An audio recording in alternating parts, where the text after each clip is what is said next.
Hi there, happy Sunday. Winter has arrived. It's amazing. Amelia's never seen snow. This might blow her mind. We'll come back in 20 minutes and see how much green is left. Welcome to another episode of Toby Stupid Vlog. It's still settling. Yeah, I know, they're very big mittens and you're very small. But even ducks get cold.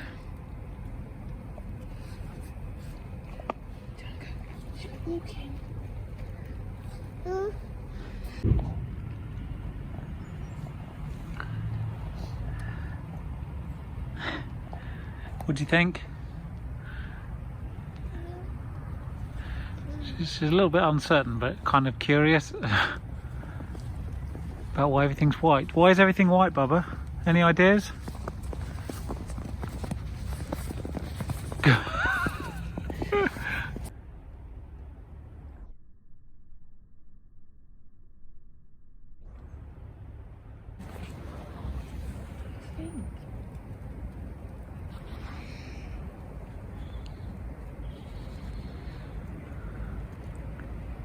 She's definitely curious. Like when it snow started falling, she was staring out the window, completely silent, and she's very, very confused and curious, but she's definitely not completely sure of it.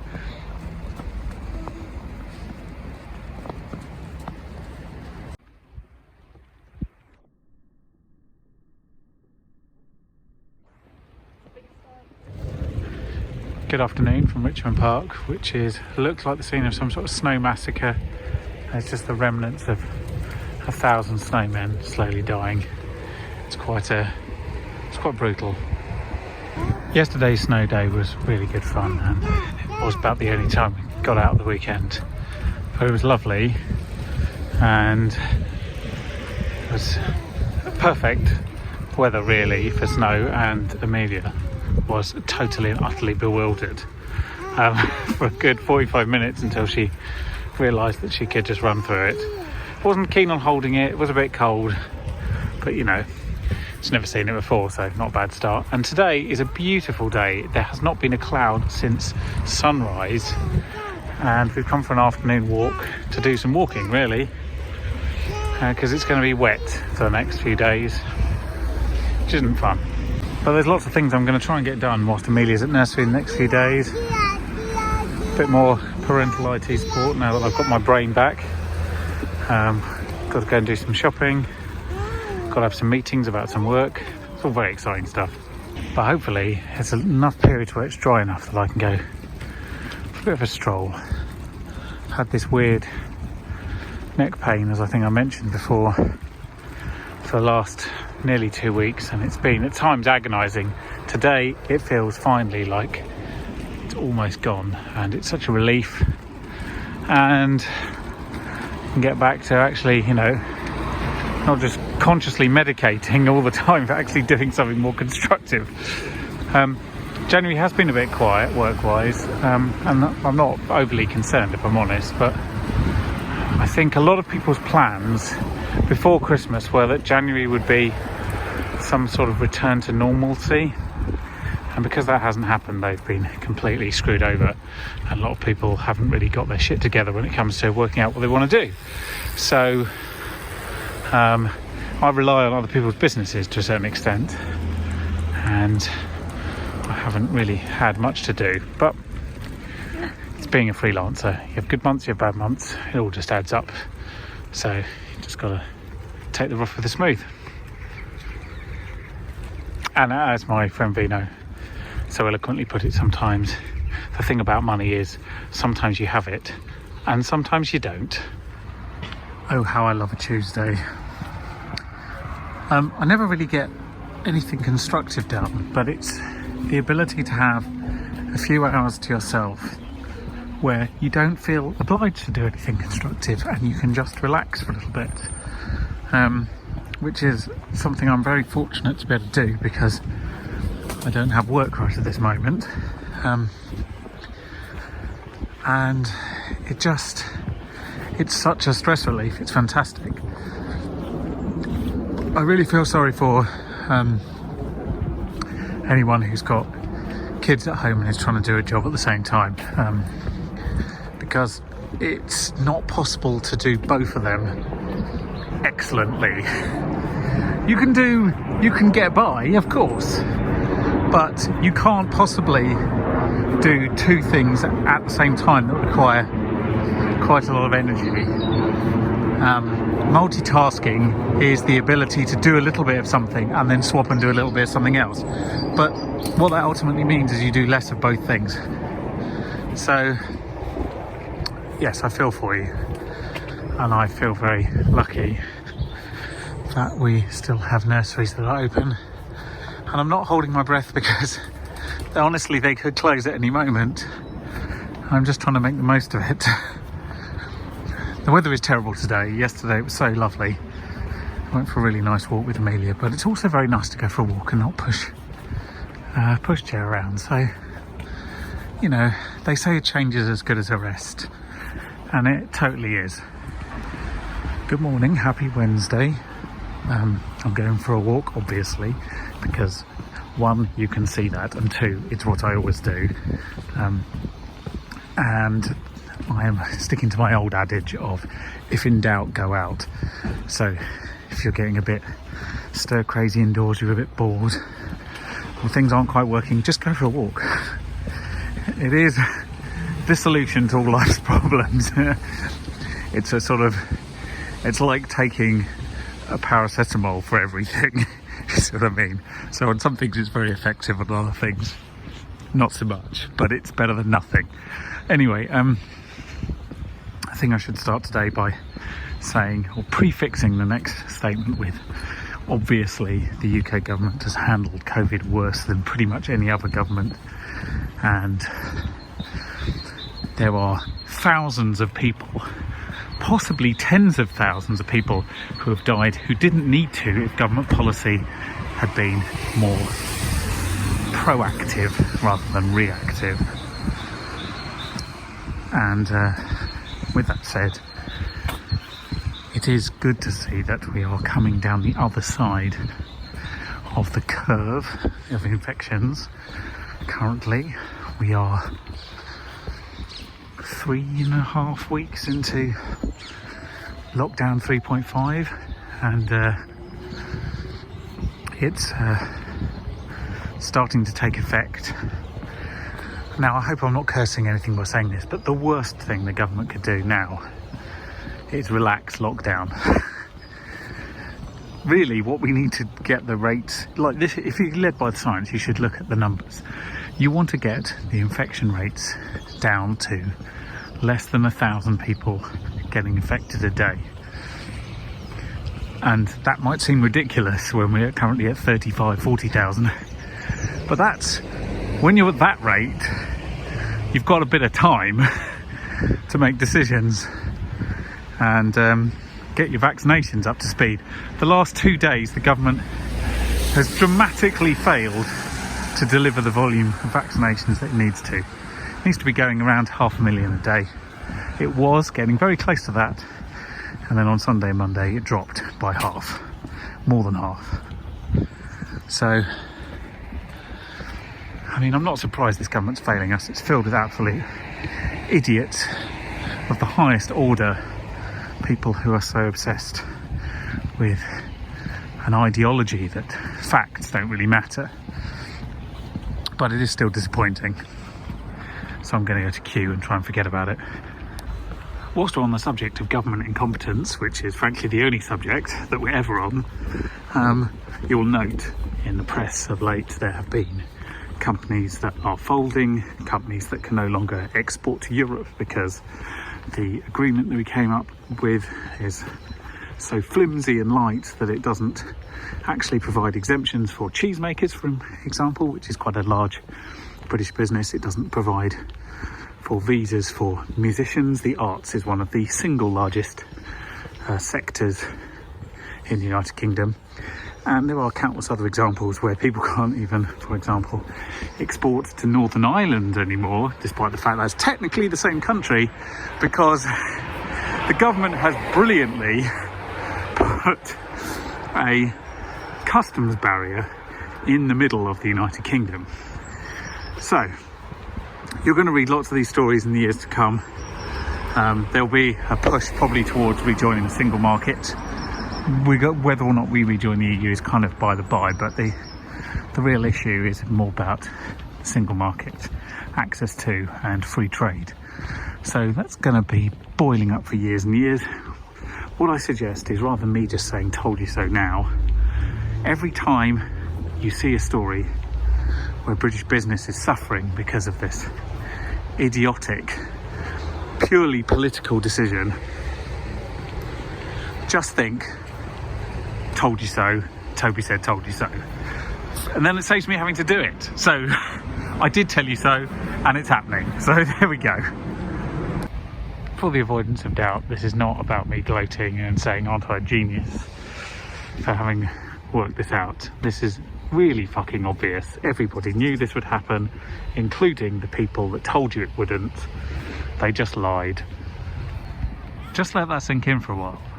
The people in charge who made the decision for us to leave the EU and negotiated this deal knew this would happen. Okay? They knew this would happen. They knew these businesses would fail. They knew that these exemptions that allowed them to continue to trade didn't exist. They knew that there wasn't sufficient infrastructure to deal with fisheries.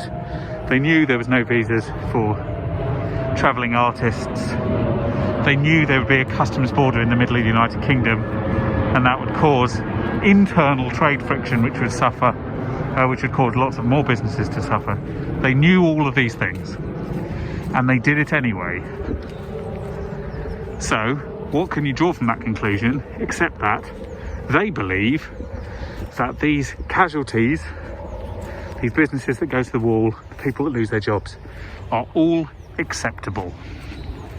That's what they think of you. That's what they think of your business.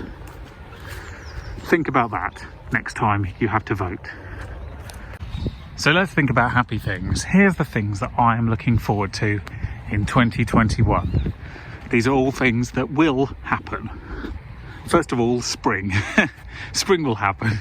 It seems hard to believe when you look at trees and you look at the damp now, but there are buds, daffodils are emerging, crocuses are on their way. Before you know it, there'll be a sea of colour. The leaves will spring out from the trees. The weather will get better, and winter will seem like a distant memory. I'm very much looking forward to that. As you know, I'm not a fan of winter. I'm looking forward to going on holiday. Firstly, most likely inside of the United Kingdom, when that's allowed again. And secondly, outside of the United Kingdom for the first time in, by that point, it will be over 2 years, which is, I think I've mentioned before, first world problem, but the longest time I've ever been stuck inside the United Kingdom since I was 4 years old. So that's quite alarming. So I'm looking forward to spring, I'm looking forward to holidays. I'm looking forward to the day that I can hug members of my family.